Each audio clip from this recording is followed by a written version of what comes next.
Hey, it's Dr. Mike. I want to share with you today a very profound principle, very simple, but about how our very small, seemingly insignificant decisions on a daily basis can have huge ramifications in every area of your life, positive and negative, health-wise, financial-wise, success in our relationships. And we make hundreds, if not thousands, decisions every single day, every maybe minute of the day, that we're deciding to do something, not to do something, deciding what to focus on, what to not to focus on, and what to eat, what not to eat, and it really has a huge impact. And sometimes we don't realize that these very small decisions can have impacts 6 months down the road, a year down the road. And so we want to be very intentional about those decisions. But I watched this video, it's called How to Achieve Your Most Ambitious Goals by Stephen Dunnier. It's a TED Talk, and I just want to take a little piece that he talked about in here and then give you some very specific examples that you can apply in your life. So he talked about in this video, and I'm going to show you the statistics here, and these are all from his video. I'm just stealing his numbers, so all credit goes to him. But he talked about Novak Djokovic, and I'm not a tennis player. I don't follow tennis at all, so you don't have to be a tennis player to understand this. But he talked about when he came into professional tennis in 2004 and 2005, he was ranked, I think he said 160th. He was making $250,000 a year.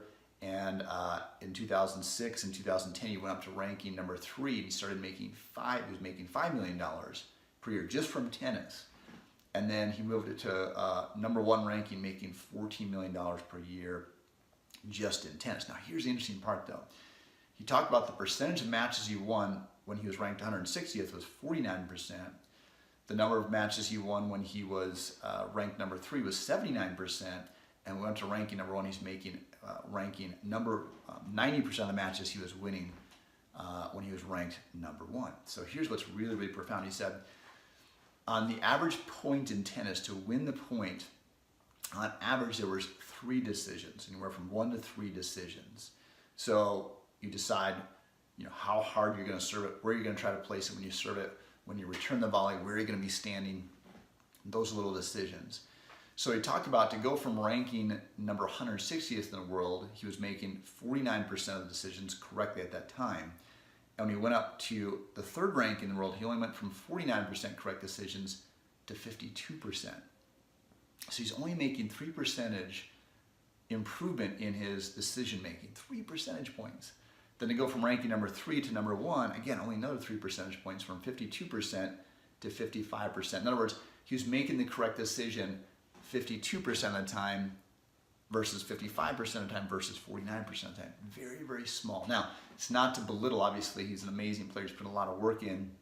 It's not like you just make any small decisions that are making a difference, but it really is. So for us, saying I don't want to be a professional tennis player, and maybe I don't want to go from making $5 million to $14 million, but these really small decisions, maybe you're making $100,000 per year, and making just a couple of really small daily decisions differently can increase your income to $150,000, $200,000, or it can increase you having, an hour free per day to having 3 hours free per day of free time that you can decide what you can do. So let me give you some really specific examples that hopefully you can apply to your life or modify into what is impactful for you. So number 1, again, seems like a simple thing, but how you schedule your time. So for example, maybe there's a project that you're working on, and you can decide to schedule the time to work at that at 7 o'clock in the morning before your coworkers come into the office, where you can have an hour of uninterrupted time. You can turn your phone off, turn your computer off, and just focus on that project, versus you make the decision to work on the same project at 2 o'clock in the afternoon when there's other people in the office, you're becoming distracted, people are coming into your office and asking you questions, your phone is ringing, and you're going to get way less done in that hour of a time. Okay, that seems like a small decision, but really can have a huge impact. How about if you've got a meeting, maybe you've got a staff meeting that you've got to schedule. You can schedule it again early in the morning where your energy is high, you're focused, versus maybe in the afternoon when you've had to make a bunch of decisions for the day, you're maybe run down and you don't have as much focus and energy. You're not going to perform as well in that meeting. Or even just the decision to schedule your time, to take the time the night before, the week before, to actually set up a war plan or a schedule of how you're going to handle your time. And it doesn't mean you have to schedule every single second of your day, but going, okay, these are the 3 most important things that I need to get done this week. These are the 3 most important interactions or meetings that I have to do, and being very intentional about scheduling those things. So if that's the only thing you change in your life, just each week you're saying, I'm just going to schedule these, the 3 highest priorities of my life. I'm going to schedule those very intentionally. That's going to have a profound impact on your life. How about this is a simple one, the food choices that we make. And this is something I found interesting. When I was a sophomore in college, I started to get into lifting weights. I was lifting heavier weights. I was really into lifting weights and working out. And I found it really made a big impact on my workout, on what I ate or drank the night before. So if I drank some more alcohol, and I'm not talking about going to the gym being hungover and feeling horrible. I mean, I still felt good. I felt good. My energy was good.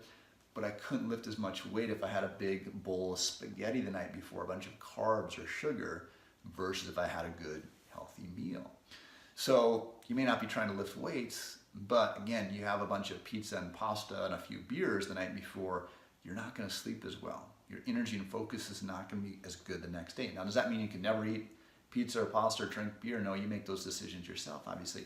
But if you've got, again, a key meeting on Monday morning, I'm going to wait to have my pizza and pasta on Monday night, not on Sunday night, right? So being very, again, intentional about the food you eat, or again, mid-morning. How about this? If you say, okay, I'm going to have just a cup of black coffee versus having a sugar-filled latte. Okay, let's say if you're doing that 2 or 3 or 4 times per week, just making that one small switch, that's a lot of calories, a lot of sugar going into your body. And you compound that week after week after week. I mean, it only seemed like 3 cups of coffee, but 3 cups of coffee versus 3 sugar-filled lattes compounded over 52 weeks, that makes a dramatic difference. That might be the difference between you losing 5 pounds and gaining 5 pounds. Then compound that over the next couple of years. Now you're up 20 pounds or you're at your ideal weight, just based on that really small inconsequential decision. So the good thing about this, the exciting thing is, you can make very small shifts, very small decisions, and still have fun, still enjoy your life, be a bit intentional about when you're doing these things. How about what you listen to while you're driving? I catch myself turning on the sports radio, even though I like sports, but I'm not huge into sports, but it's more of a distraction, it's more entertainment. And again, doesn't mean you can't do that, but like, okay, in the morning, I would be intentional about listening to a podcast that's educational in my car, that's important for my industry, or how I can be a better husband to my wife. I'd be very intentional about that decision. So I think about yesterday, I've only got about a 10-minute commute to get to my office, but I went 10 minutes to my office, then I had a lunch meeting, so another 7 or 10 minutes in the car to the meeting, another 7 or 10 minutes back, and then when I got done at the end of the day, I had to drive one place, pick up one of my children, take them to another place, pick up another child, take them back. So all told, I probably spent maybe 45 minutes to an hour in my vehicle yesterday, maybe more, of time that I could utilize, even half of that, to listen to really good positive things, which is what I did. But now here's the other thing I did. Part of that time I had my 5-year-old in the car with me. I turned the radio off, and I had so much fun talking to him and really just intently listening to him. And it's a huge opportunity. Maybe you're driving your kids to school, turn the radio off and talk to them. Or I love when I'm driving home at night, hey, what happened today? What happened exciting in school today? What mistakes did you make? And I celebrate those mistakes so they're not afraid to make more mistakes. Tell them I'm proud of them. Hey, you're enough.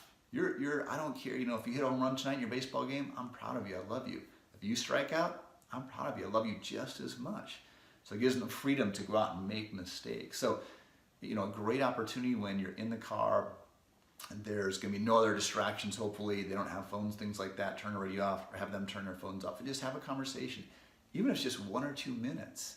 They may share something with you in the car when it's you two alone that maybe they're not going to share when other family members are around. So taking that time, again, very small decision, seemingly inconsequential, that can have a huge impact in a relationship of you and your child 10 years down the road, right? Those 1 to 2 minute conversations. How about last one here I'll just talk about is how do you utilize your free time? So let's say, mid-morning you've got a break, you take a break from your office and you take a 15, 20 minute break, a half-hour break. How are you utilizing that free time? So quote unquote free time, you pull up your Facebook and you look at social media and get mad about something political that's posted on there. Or again, just not do anything, instead of giving your brain a chance to relax. and break. Or maybe it's going for a 10 or 15-minute walk, just walking around the block. Again, walk around the block versus staring down and looking at your phone. Again, compounded over time has a huge impact on your health and your life. So you can really see how these really small decisions can add up. Even on the free time, one more thing is if you take that time to really relax and rejuvenate, now your next couple of hours are going to be 10 times more productive versus if you again, complain about social media or go have a sugar-filled drink. And again, I'm not saying you can never do those things, but be intentional about when you're going to do things, why you're doing those things. Really think about the decisions, because the challenge is we get caught up in life and we do things because we've always done it that way, right? We've always do X, Y, Z at this time. We always listen to the radio in the car because that's our free time, that's our downtime.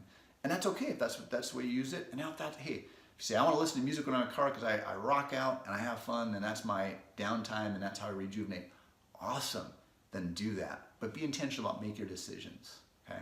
So I hope that's really helpful to you. I'd love to, again, hear your feedback, how you're utilizing it, because I learn from the comments that you guys make. I learn from the feedback, and I implement that into my life. I'm just teaching you things that I've learned from other people that I'm using in my life that are effective for me. So I hope this is helpful to you, that you can utilize this information and have a better relationship with your child, have more free time, make more money, and live what we call the on-chain life, where you're not chained to your job or obligations or having to be a certain person you think you need to be versus just being you. All right, so I hope you have a great day, and again, love to hear your feedback.